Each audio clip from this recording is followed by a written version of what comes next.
Bonsoir à tous. Salut. Qui est monté dans ce train sans avoir une destination en tête? Moi.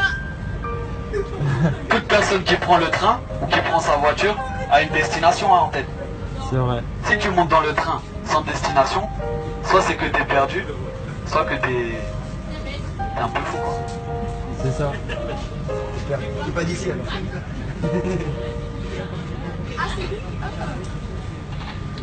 Mais maintenant, est-ce que tu savais que ta vie a une destination aussi? Ouais. Est-ce que dans ta vie tu sais qu'il y a une destination aussi? Pourquoi tu vis? C'est ma question pour ce soir. Pourquoi tu vis? Voilà, parce que Dieu t'a créé. Gloire à Dieu. Mais c'est pas tout.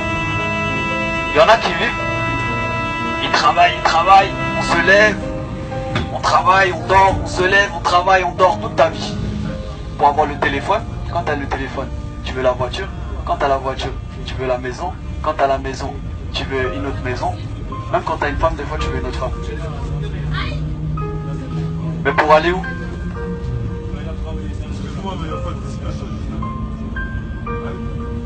Pour aller où? C'est pas le trajet qui compte, c'est la fin en fait. C'est ça. C'est la fin qui compte. Maintenant, aujourd'hui, j'aimerais te dire, la fin d'une chose vaut mieux que son commencement.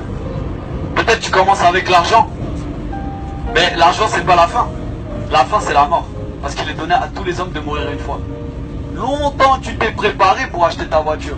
Longtemps tu t'es préparé pour avoir ta femme. Mais combien de temps tu t'es préparé pour rencontrer Dieu? Et la Bible nous dit pourtant, prépare-toi à rencontrer Dieu. Maintenant, à n'importe quel moment tu peux mourir. J'espère que tu vivras longtemps. Mais malheureusement, il y en a qui meurent à 20 ans. Il y en a qui meurent à 18 ans. Qui avaient demandé de personne. Et eux, ils sont pas meilleurs que nous. Alors aujourd'hui, toi aussi, tu peux mourir jeune. C'est triste, mais c'est la vérité. Et si tu meurs, aujourd'hui tu avais mis ton espérance, peut-être plus tard j'aurai un beau mari. Mais si la mort frappe ce soir, il est où le beau mari? Peut-être tu voulais être célèbre, mais si la mort frappe, elle est où la célébrité? Par contre, Dieu sera bel et bien là. C'est vrai. Maintenant, analyse ta vie. Qui peut dire ici qu'il est sans défaut? Qui peut dire ici qu'il n'a jamais menti? Qui peut dire ici qu'il n'a jamais convoité une femme avec ses yeux? Moi, je l'ai déjà fait. Mais la Bible dit qu'aucun menteur n'héritera du royaume des cieux. Qu'aucun idolâtre n'héritera du royaume des cieux. Qu'aucun débauché n'héritera du royaume des cieux. La Bible va jusqu'à dire que tous les hommes sont pécheurs et sont privés de la gloire de Dieu. Donc malgré que tu aies un beau visage, malgré que tu es apprécié par tous tes amis, si tu es devant Dieu, Dieu est saint. Tellement saint que ses yeux ne peuvent même pas voir le péché. Comment tu vas rentrer dans le royaume de Dieu? Et même quand tu seras jeté en enfer, ce sera juste. Parce que le cœur de l'homme est mauvais. Aucune religion ne peut te sauver. Parce que la religion, c'est croire. J'ai fait ces actions, je vais mériter le ciel. Tu crois que tu mérites le ciel? La Bible dit qu'on n'est pas sauvé par les œuvres, mais qu'on est sauvé par la foi en Jésus-Christ. Parce que tout a un prix dans la vie. Même tes péchés ont un prix. C'est pas gratuit. Dieu est juste et quelqu'un doit payer. C'est pour ça que Dieu, dans son grand amour, oui, parce que Dieu est amour, sa volonté est que tout homme soit sauvé, que tout homme ait la vie éternelle. Il a envoyé Jésus-Christ, son Fils. Il a bu la coupe de la colère de Dieu. Toutes les fois où tu as menti, toutes les fois où tu as haï, Jésus-Christ l'a subi par amour pour toi. Parce que tout comme un père a compassion de ses enfants, l'Éternel a compassion de ceux qui le craignent. Dieu te demande simplement une chose. Repens-toi. Cesse de faire le mal. Cesse de vouloir être le Dieu de ta vie. Mets ta foi en Jésus-Christ, tu seras sauvé. Vous savez, dans la Bible, j'ai lu une histoire, je vais la partager avec vous. Attendez, on attend les autres.